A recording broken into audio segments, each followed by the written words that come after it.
What's going on, guys? Shane here with another trainer's tip. So in this video I'm going to show you some slightly advanced variations of the basic 4 boxing punches, which are the jab, the cross, the hook, and the uppercut, also known as the 1, 2, 3, and the 4.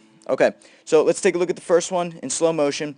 Alright, this is a basic jab, okay? Basic fundamentals, stepping in to close off the distance, popping off a jab, okay? Boom.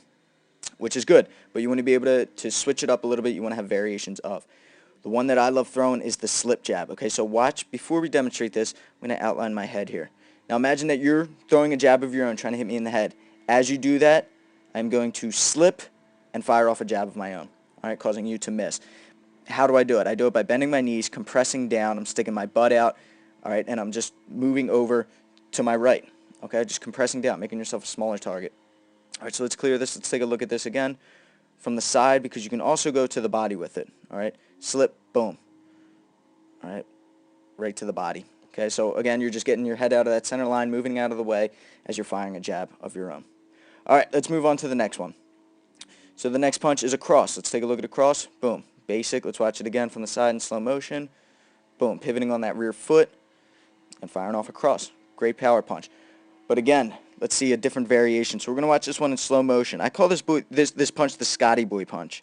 I don't know if there's a real name for it, but it's a punch that Pacquiao likes to throw a lot. He threw it against De La Hoya a lot. Okay. So what you're going to do, notice what I'm doing here. I'm twisting my hips a little bit in this direction so that I can put this rear shoulder in the lead. Okay. Let me just show this frame by frame what I'm doing. Here I am in my basic stance, but I'm going to slowly twist so that I'm here, okay, which puts my right arm now in the lead. It now becomes my jabbing hand. You see that? So the rear shoulder is now closer to you than it was before. Let's just rewind that again real quick. The right shoulder is further away. The right shoulder is now closer to you, which means the punch has to travel a shorter distance to get to you. And just like a jab, I'm going to pop it out there. Boom. Okay, that's the Scotty Boy punch. Noticing my feet, okay? So I am stepping in a little bit as I throw this. Watch as I throw this punch. Boom. Okay, both feet are going to step in so I can close off the distance. Let me clear these arrows away and we're going to watch it from the side view. Okay, great punch. Not a ton of power, but it lands a lot. Very deceptive. Turn. Okay, I'm putting that rear shoulder in the lead now. You can see that. And from here, I'm just going to fire that punch off like a jab. Okay? Boom. Just like that. Beautiful punch. All right, great one to practice. Again, don't worry about it having a lot of power. It's not about power. It's about landing the punch. All right, let's move on to the next one, which is the hook. Okay, let's see this. Boom, lead hook. All right, throwing it on its own. Boom, twisting the hips, pivoting on that lead foot. That's great. A little variation of that, and a great way to close off distance for fighting against a taller opponent. All right, or if you just need to get on the inside, is the gazelle punch. We're going to watch this in slow motion. So, boom, you're going to. I like to roll and I leap in with this punch. Okay, let's watch it again from the side. Okay, pay attention to the footwork. Pay attention to the movement. Okay, we're going to be moving a lot in this direction, so that, like I said, we got to close off the distance. As we do, we're going to twist our hips, and then we're going to load up for the left hand, the lead hand. Okay, so here, boom, and then you're going to fire off that gazelle punch. All right, another great punch. This is a knockout punch here. All right, and then let's look at the last one. So a slight variation. Well, first let's see the regular uppercut. Okay, so that's the rear uppercut. Let's take a look at a lead uppercut. Boom. Okay. Great punch when you're on the inside to pop someone's head up. You can hurt them with that, or you can lift their head up and throw, follow up with a hook.